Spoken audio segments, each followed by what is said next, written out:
All right, so Emily, you sent me something on the socials yesterday, and you were like, "Did you look at it?" And I'll be honest, I looked at it quickly, and I was like, I can't click on this. It's not clickbait. You act like I'm going to give you a virus or something. No, I didn't think it was clickbait, but just share what you sent me. I saw an article from a legit site, IGN, and it said that the Loch Ness Monster has been spotted. And listen, Kirsch makes fun of me all the time. I truly believe the Loch Ness Monster is real, or was real at one point. And so I sent it to you and I said, "Oh my gosh, Nessie." And I knew you probably weren't going to read it, but I figured let's talk about it. The article says that a new spotting of Nessie has happened, right? Yes. So back to what you just said. Loch Ness Monster is real or was real. That means Loch Ness Monster, in this case, is real. So my question for you is this. Am I going to go looking for it? No. How old is Nessie? I think Nessie, the original OG Nessie, has had kids. So these are just like the great-grandkids or something. So this isn't Nessie. This is like Tessie or something like that, or Messie. Oh my gosh. Don't say that because it just reminds me of Tess. Zesty. Now. Zesty. Loch Zesty Monster. No, I think it's just Nessie 5.0. Oh, no. So you seriously think Loch Ness Monster is real and it just pops up every so often to say hi to people and then goes back underwater and disappears? This new image apparently is showing it's the first sighting in a long time. Just saying. The image I'm looking at it right now. The image you sent me looks like a log floating in the water. It does. It really does. But you know what? Justice for Nessie, okay? Nessie's probably just trying to live her best life under there. You're going over to Scotland. You're going to have your signs like "Justice for Nessie." I'll be over on the other side of the water with a sign that says "It's a dang log. Get over yourself." Someone said, because I scroll the comments for fun. Someone said in the comments, "Let's send the most non-believer out there to see if Nessie's real." And I was like, I got the guy. I'm the most non-believer.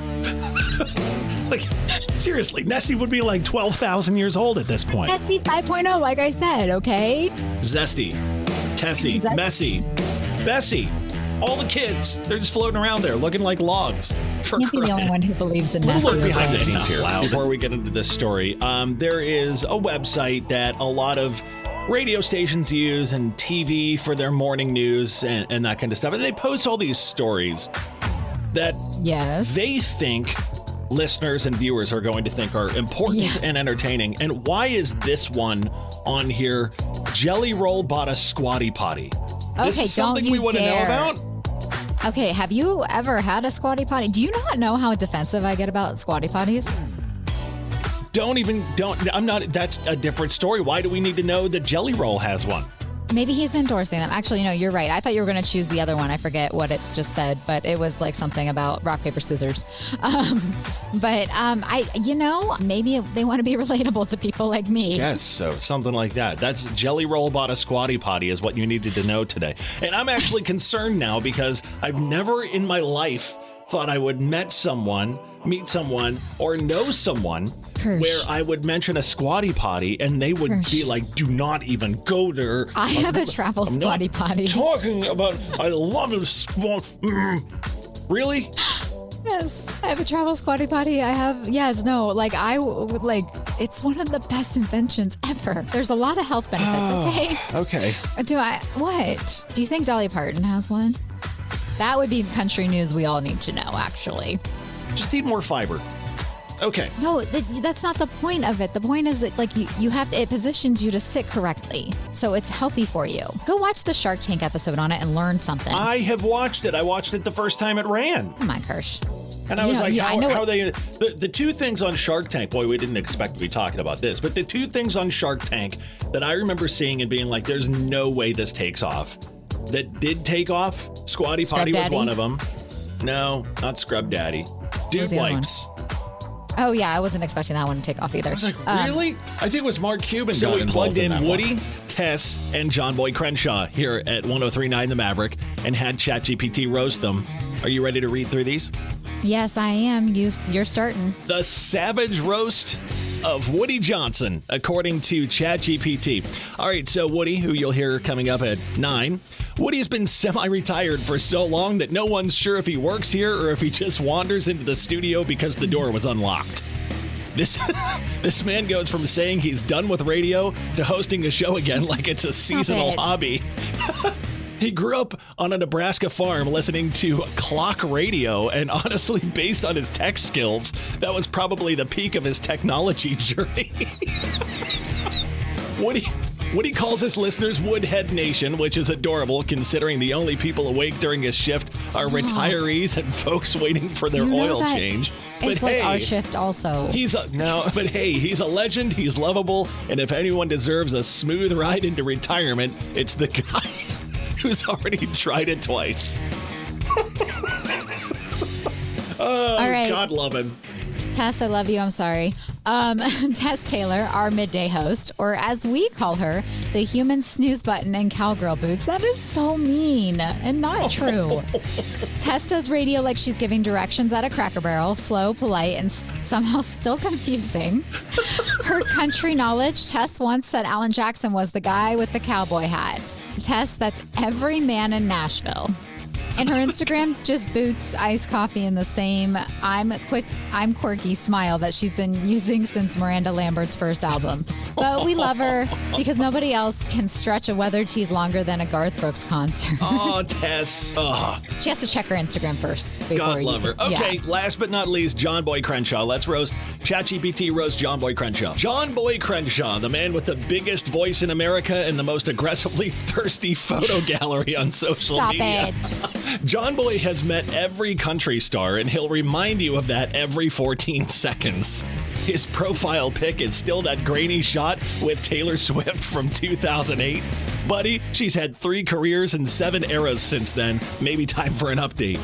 His voice sounds like a whiskey barrel gargling gravel, and yet the most dangerous thing about him is how fast he'll shove a celebrity into a selfie.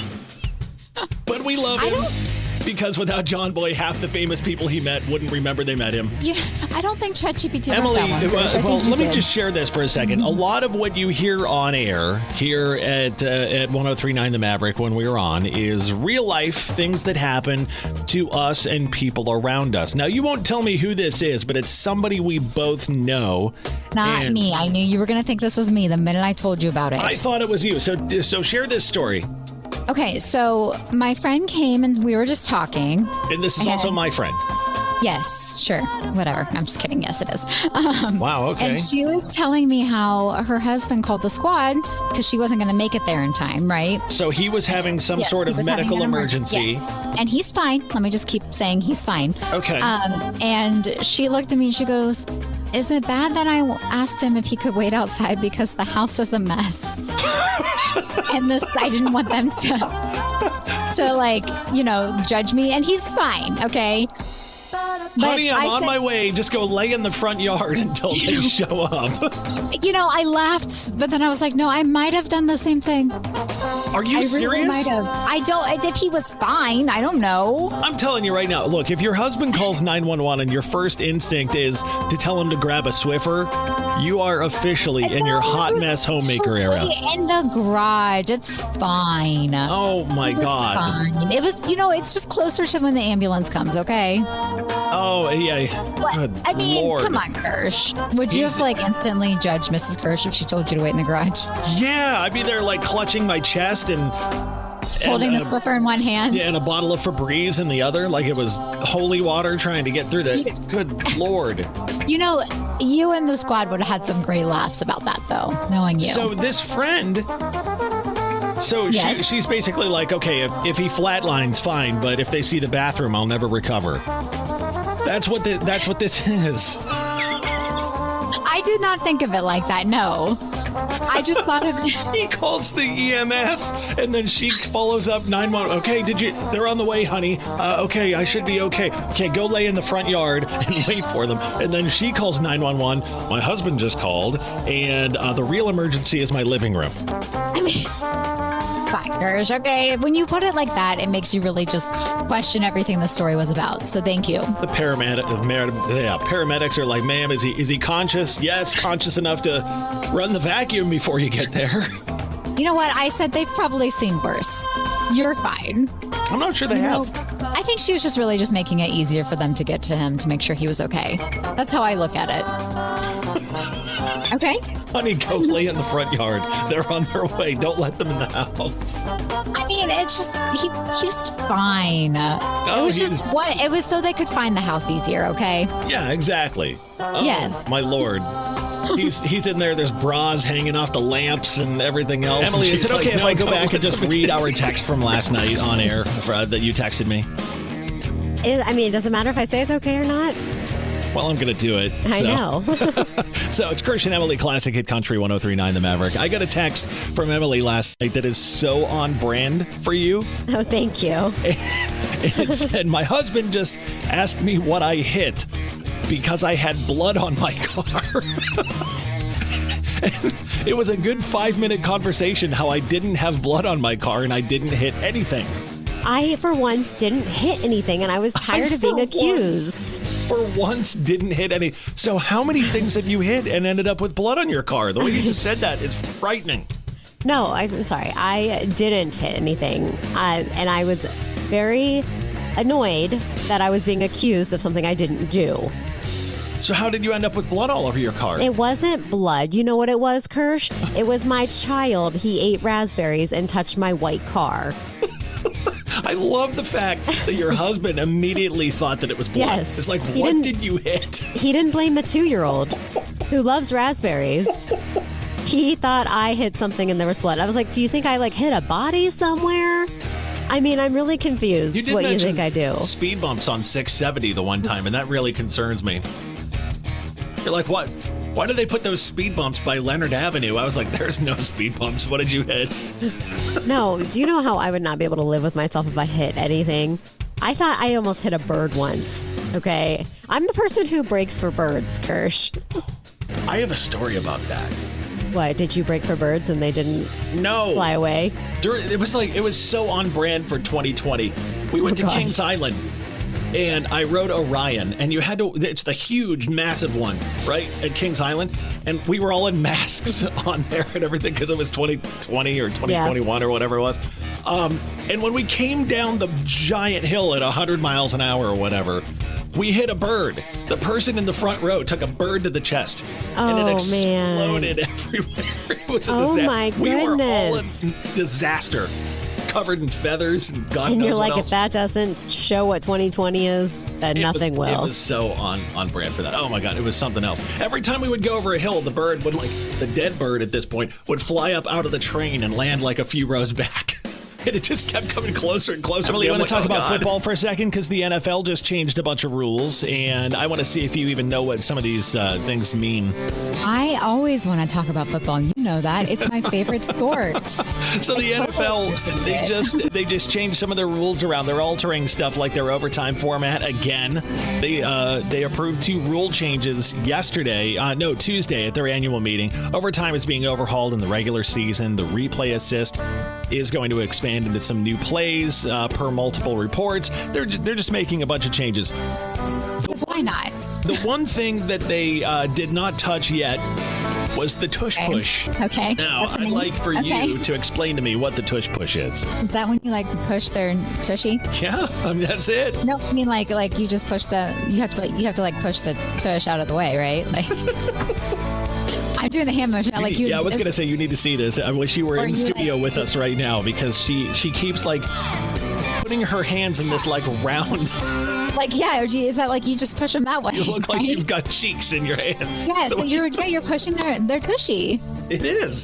So, or you smack their tushy? Because I don't think that's allowed. Wait, you what? Is that what you smack? You smack their tushy? No. I'm dead serious right now. That's what's so sad. Okay, so the tush push is this. If they're, let's say they need to get a yard or half a yard to get a first down or a touchdown or whatever they're trying to get. They just need to get half a yard, just a little bit, right?